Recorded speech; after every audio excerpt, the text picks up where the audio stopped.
lemon juice and a cut on my hand. It's stinging. I'm rambling and I can't speak today.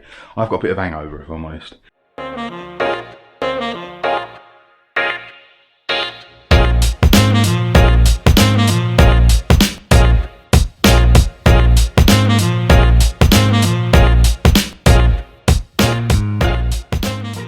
Hi. Good morning. Is it morning still? Yeah, still morning. I make a shakshuka. Small little shakshuka for one. So I've got this cool little, is that heated up yet? No. Little cast iron sizzle bowl platter thing. So I just got that on there preheating. I'm also going to stick it in the oven at some point. So I've got my oven preheated as well. Well, I have now got my oven heating up. I'm doing it for one. If you've got a pan that sort of size, or a smaller individual frying pan, can you see up there? Like that sort of size.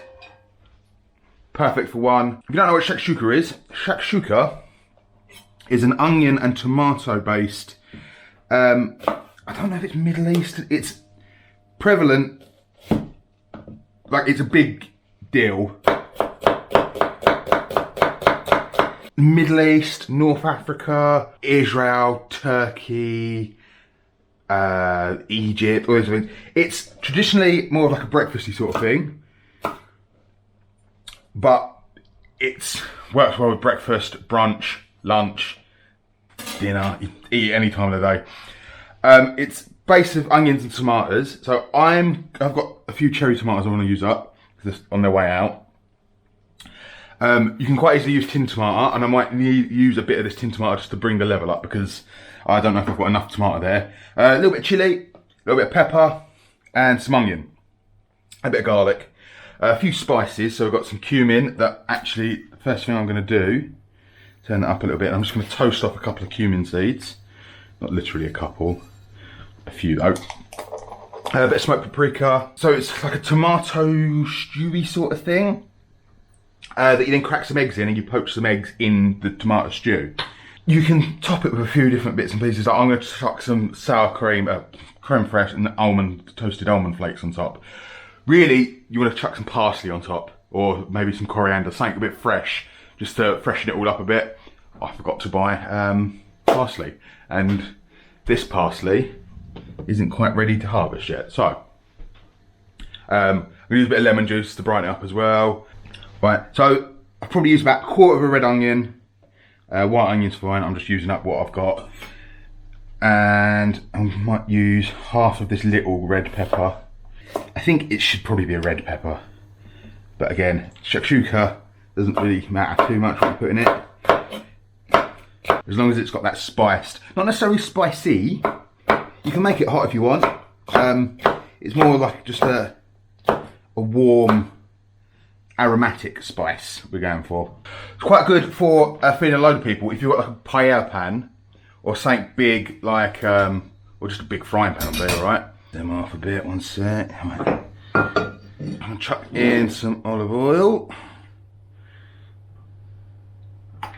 I'm just gonna go in with our onions.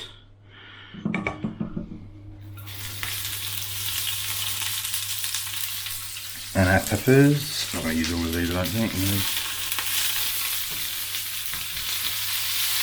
I'm going to get some of these cherry tomatoes cut in half. Well, that's embarrassing. Oh, what's in there? Right, I'll get some of these tomatoes in there as well and get them cut side down on the pan, get a bit of colour on them. Get some caramelisation. And these ones that are a bit further gone, I'm just gonna put them on top, then turn to mush. Should probably like do the standard sort of, what's the word? Disclaimer. This is by no means a traditional way of doing this. It might be, but if it is, I'm just doing it traditionally by accident. I'm just doing it how I've sort of like picked up throughout the years what shakshuka should be like. Clove of garlic, you want to go nuts with the garlic. Just thinly slice that.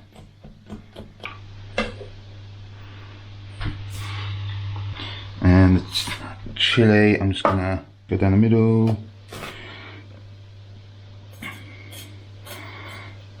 Scoop out the seeds. And you slice that as well. Feel free to leave out the chilli. Like I said, this is quite a mild chilli. You can adjust the heat in this however you like. If you want it a bit hotter, a bit cooler. It should have a base, like I said, heat to it, but like an aromatic spiciness, not a blow your socks off sort of heat. Right, just going to crush that cumin. Got cumin in there. And I'm going to go in there with a bit of paprika. Maybe about half a teaspoon of paprika. And a bit of pepper. Some salts. This isn't a stir fry, so you just want to cook everything down. Smash the tomatoes up a little bit. Get it a bit soupy. If you're making this with just tinned tomatoes, what I would say is half a tin of tomatoes per person and a quarter of an onion per person is a good sort of base ratio, serving size sort of thing. So I'm only going to go in with maybe a third of this can. Probably about half the can. Other spices you can put in here. Again, where this is such a widespread dish from different regions of North Africa, the Middle East, some parts of Europe I would imagine as well, like Turkey and maybe Macedonia, Cyprus. There's quite a bit of, it changes up a fair bit all around the place. Ras al hanout, Aleppo pepper, coriander, use cumin. Cumin and paprika are the two main ones. You can go in there with a bit of cayenne pepper if you want to really kick up the heat. On low, just that simmer away a bit. You want to cook those tomatoes through. You don't want any raw tomatoes. There's a war going on in Europe and there's always other stuff going on and COVID's still around. But, you know, let's get me a pizza oven. So now what we're going to do is I'm going to make a little divot in it where I want my egg. You can put as many eggs in as you want.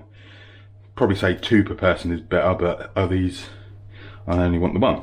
Crack an egg into that divot.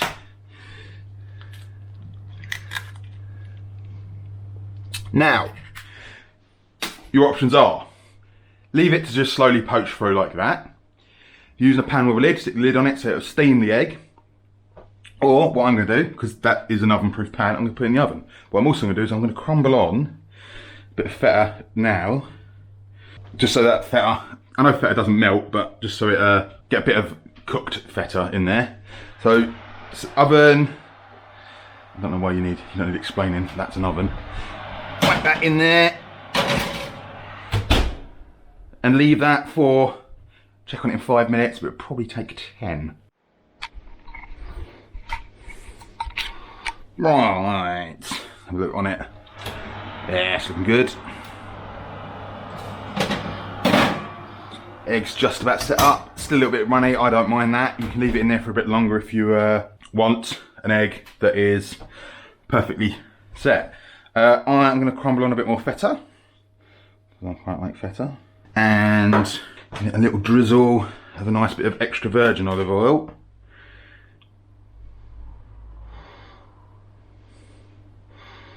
That is completely up to you. And I'm also going to give it